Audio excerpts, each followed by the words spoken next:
কৰিছো। এই সম্প্ৰসাৰণে দ্বিতীয় বৰ্ষলৈ উত্তীৰ্ণ হোৱা ছাত্ৰীসকলক উপকৃত কৰাৰ লগতে প্ৰথম বৰ্ষত নামভৰ্তি কৰা ছাত্ৰীসকলকো ই সামৰি ল'ব। তদুপৰি চৰকাৰী শৈক্ষিক প্ৰতিষ্ঠানত নিজ ব্যয়েৰে পাঠ্যক্ৰমত অধ্যয়নৰত ছাত্ৰীসকলৰো এই সুবিধা সম্প্ৰসাৰণ কৰিবলৈ মই প্ৰস্তাৱ লৈছো।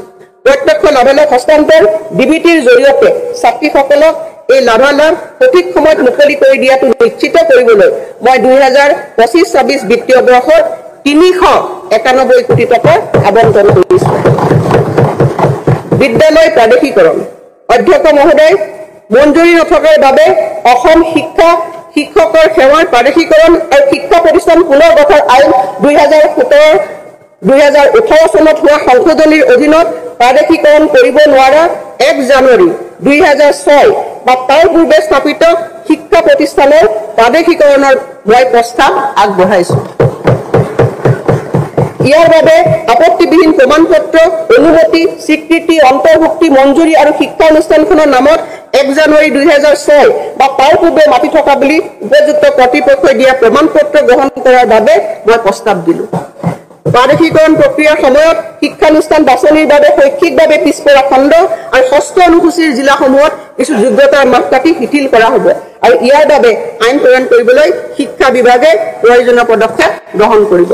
মই লগতে ঘোষণা কৰোঁ যে যিসকল টিউটৰে সংশোধিত অসম শিক্ষকৰ সেৱাৰ প্ৰাদেশিকৰণ আৰু শিক্ষা অনুষ্ঠানৰ পুনৰ গঠন আইন 2017 অনুসৰি শৈক্ষিক আৰু পেছাগত অৰ্হতা 5 বছৰৰ ভিতৰত সম্পূৰ্ণ কৰিব, তেওঁলোকক শিক্ষকৰ পদলৈ উন্নীতকৰণ অব্যাহত থাকিব।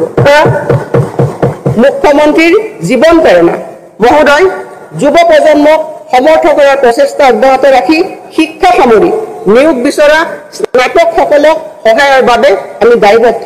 তেওঁলোকে সন্মুখীন হোৱা প্ৰত্যাহ্বানবোৰক স্বীকৃতি দি চাকৰি সন্ধান কৰাৰ সময়ছোৱাত তেওঁলোকক সুস্থিৰতা আৰু উৎসাহ দিবলৈ আমি এক বিত্তীয় সহায় কাৰ্যসূচী আৰম্ভ কৰিছো। এই পদক্ষেপ নিবনুৱা ভাত্তা নহয়, ই হৈছে প্ৰতিযোগিতামূলক পৰীক্ষা, সাক্ষাৎকাৰ আৰু উদ্যমিতাৰ ক্ষেত্ৰলৈ সাজু কৰাত সহায়ক বাবে এক অনুপ্ৰেৰণামূলক সমৰ্থন।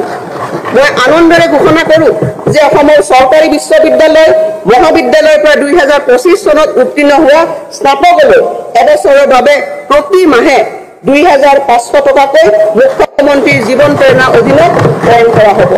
ইয়াৰ উপৰি জিলা আয়ুক্তৰ পৰামৰ্শ মতে মাহে 2500 টকাৰ পৰিৱৰ্তে 25,000 টকাৰ এককালীন বিত্তীয় সাহায্য আমি আগবঢ়াম। এই সম্প্ৰসাৰণে দ্বিতীয় বৰ্ষলৈ উত্তীৰ্ণ হোৱা ছাত্ৰীসকলক উপকৃত কৰাৰ লগতে প্ৰথম বৰ্ষত নামভৰ্তি কৰা ছাত্ৰীসকলকো ই সামৰি ল'ব।